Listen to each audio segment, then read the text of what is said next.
осы кітап линиясындағы полиграфия, кітап саудасы линиясын түзелмей, гонорар еш жоқтар болмайды. Сондықтан құрашын айқай бір жылда көмек, оның бәрі гонорар болып жарытпайды. Сондықтан тағы да айтамын, енді сайлауға көшеміз. Сайлайық. Мен Нұрланның жамандығын көрген жігіт емеспін, әкедемін жігіт. Алдыңнан өтпейді кес-кесте. Сені бүйтпейді. Ол жақсы. Жоқта. Ал енді бұл жерде құр сен 16 жыл отырдың, сен 20, не 40 жыл отырмайсың маған десең. Бірақ қазаққа жаның ашсын. Мына жазушыларға жаның ашсын. Сөзің өтсін. Айналайын осы ғана керек бізге. Маған Оразалиннің орнында басқаның керегі жоқ. Жындыбаев, Қасқырбаев, Ұзақбаевтың керегі жоқ. Мына кандидат ұсынуға кірісіп кеттіңіздер ғой.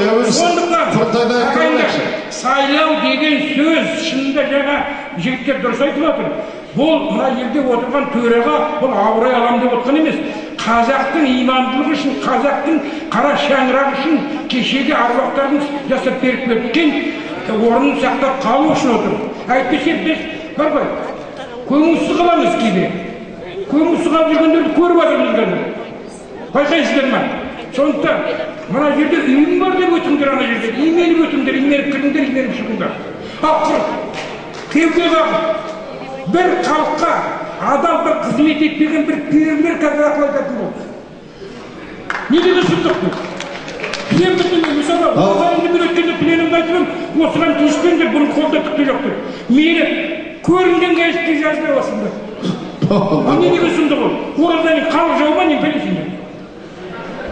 Сондықтан ел болайық, жұрт болайық, кешегі ахаңдардың, абайлардың ұрпағы болам десеңдер, жақсылардың сарқыты болам десеңдер, жақсы ұрпақ болып бұл дүниеден өтем десеңдер, барлық елдердің пролетарлары бірігіп қазақ болыңдар.